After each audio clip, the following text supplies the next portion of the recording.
Cathie Wood says the recession is here and the stocks will crash. I'm your host, Steve Van Metre, and thanks for joining me today. The famed tech manager says the Fed's got it all wrong and that things are about to get much worse. Let's pick today's story up with this headline that ARK Invest chief Cathie Wood thinks the U.S. is in a recession, but says her fund's growth strategy has already bottomed. Well, I'm not so sure about that, but we'll take a look at that in a little bit. ARK Invest Cathie Wood is certain that the U.S. economy has already entered a recession, according to an interview with CNBC on Friday.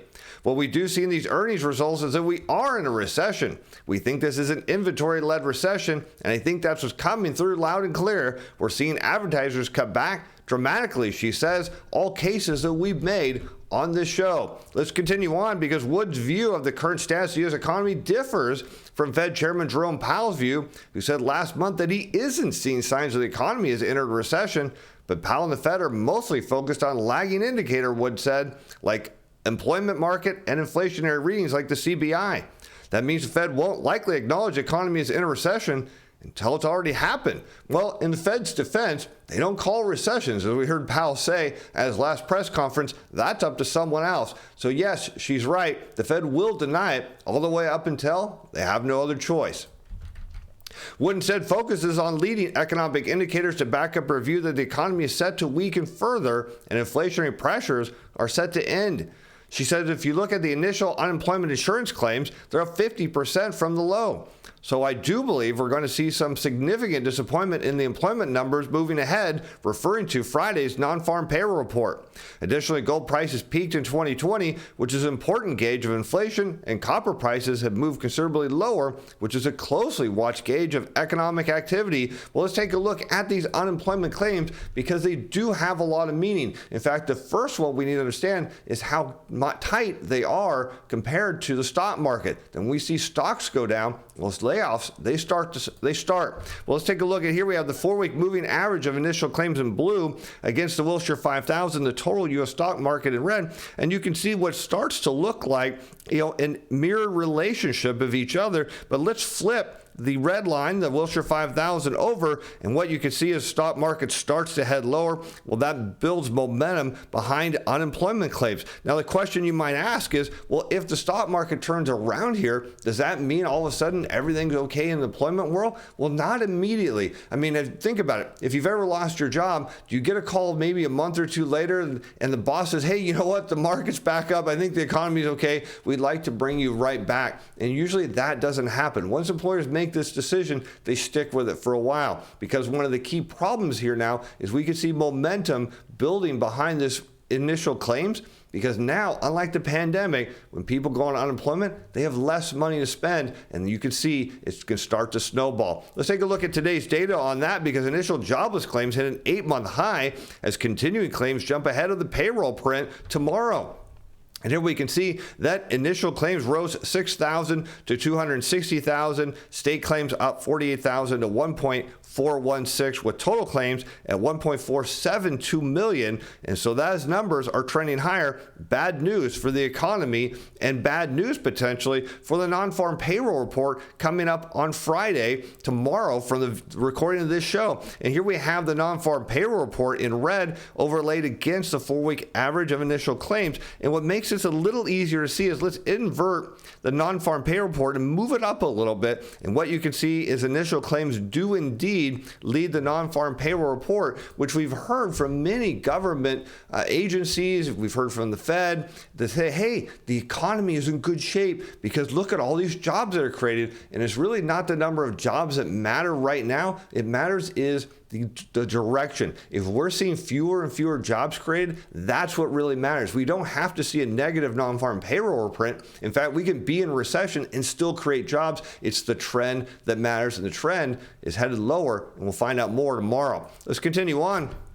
Because all these signals, Cathie says, that inflation is going to come down. It's going to come down significantly, a case we've made on this show many times, and we're probably going to see some deflation I definitely agree with that. And the environment could set ARK Invest flagship fund up for a decent recovery going forward, she says, something that I do not agree with. But typically, growth stocks will outperform as we move toward the end of a bear market and the end of a recession because they are the new leadership. It looks like we bought them on an intraday basis based on our flagship strategy May 12th. And we're going to challenge this momentarily, but let's see what else she has to say. She says the bottom in ARK's flagship fund came in about 1 month before the NASDAQ 100 S&P 500 put in their lows so far for this year. She said that's an early signal that we might be turning the corner here. Well, she should hope, because she's down 70% from the February 2021 high. But is deflation indeed good for, well, not so much, because here we have the NASDAQ 100 shown in blue against the consumer price index on a year-over-year rate of change. And there's the suggestion that we see disinflation or even outright deflation, which we only have one point that happened recently, and that was a great financial crisis. But you'll note that as the economy slows down and deflation takes hold, that means tech stocks usually go down. In fact, there is a brief recovery period. We'll note one here going to the .com bubble and one going to the great financial crisis, where you see a bear market rally and then they go down. The only time we didn't really see that is going into the pandemic. We saw, of course, stocks rallying there, but then again, consumers were given money, and that helped too, because they turned around and bought stocks. But while deflation isn't good and probably won't be good for her fund, there is one strategy that it will be good for, and that's Portfolio Shield. I'll put a link up here in the corner and description below, because it hedges with bonds and those go up during deflation. Let's continue on, because perhaps the economy, as Goldman here says, may be getting worse. As Goldman Bernstein strategists say, stock rally? Well, set to fade as stocks risk a fresh sell-off on poor macro data, and Bernstein says still early in the earnings downgrade cycle, perhaps telling Cathie she's wrong. And without clear signs of a positive shift in the macro momentum,